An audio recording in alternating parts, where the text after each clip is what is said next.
Hi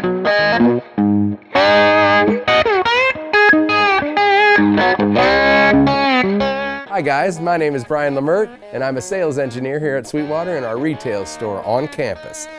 I'm happy to be here today and we're going to talk about 5 ways to improve your slide playing today.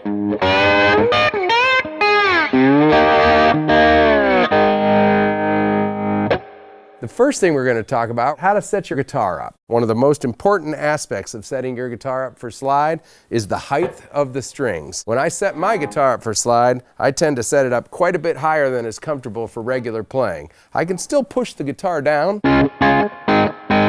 but it's certainly not as comfortable as it would be if I was just playing normally. So I'm going to raise the action up, but more importantly, I'm going to flatten the radius of the guitar. Now the radius of your guitar is the curvature of the neck and the strings at the bridge. I'm going to flatten that out so it meets the bottom of the slide. If you notice, you can see that I have flattened it quite a bit and the strings are uniform and they touch the slide all the way across the guitar.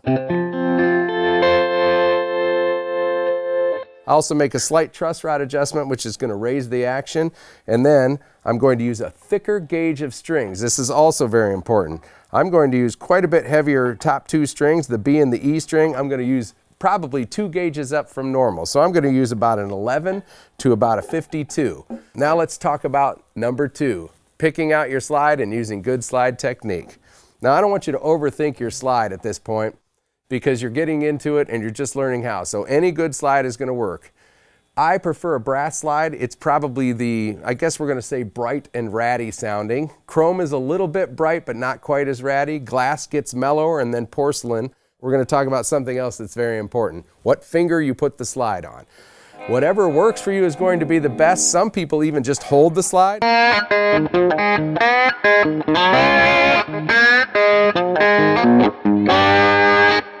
I prefer to put it on my pinky because I do a lot of things with my fingers while I'm playing slide.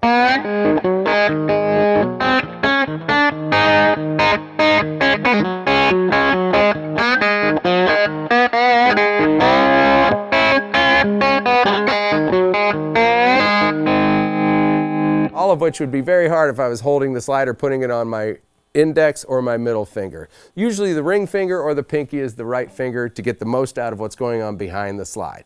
One of the other important things about your slide, holding it perpendicular to the strings. If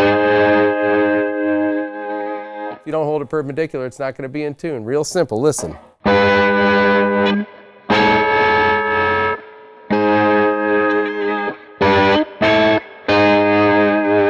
Always sounds better when it's perpendicular to the strings, which is going to help you be in tune. Number 3, tuning your guitar so you can get the most out of slide guitar. I like to use open tunings. In this case, I'm using an open G tuning, which is G, D,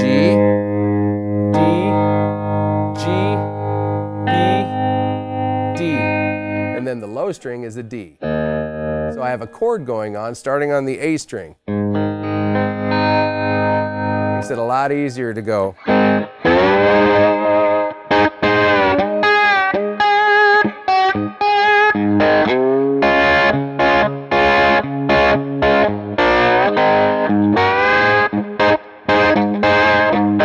Wherever I put the slide down is a major chord. Leaping off of that, when you're looking for your blues chord tones, it's open, 5th fret, that's your 4 chord, and the 7th fret, that's your 5 chord. So a basic 1-4-5 is 5, 7. Now you could play with these 3 chords the rest of your life and probably make everybody think that you're quite the slide guitar player. Let's experiment with just those 3 positions.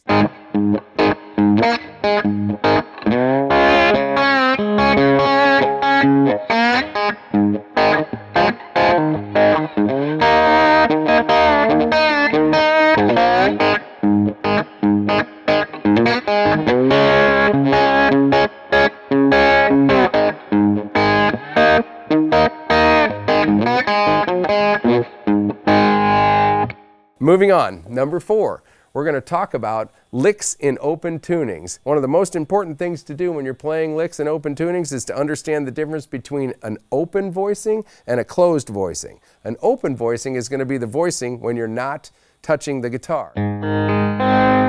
Whenever you're using licks like this, you have to play above them. You have to go.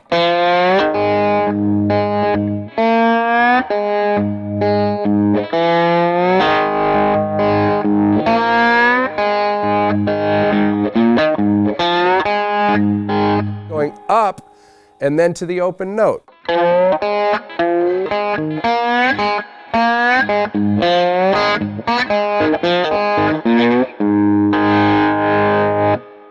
Different than that would be if we're in a closed voicing. At the 5th fret, I go below it.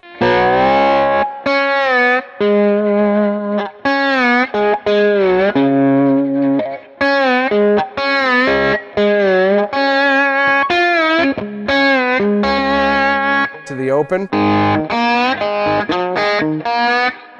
Closed. Open.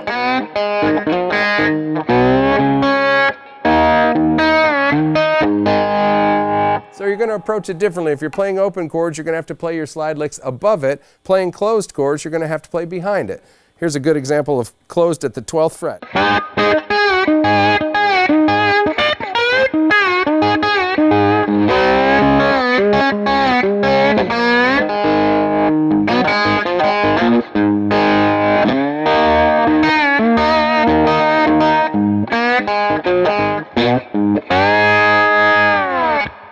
All right, now we're going to move on to number 5, advanced technique. We're going to play behind the slide by pushing the strings down behind the slide. If you notice, when I push a note down behind the slide, it actually goes below the slide.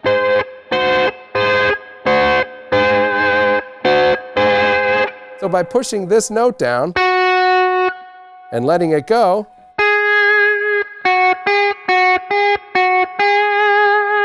you're actually pushing it below the slide and having it sound where it's fretted, which is very interesting if you're using the slide. Listen to this.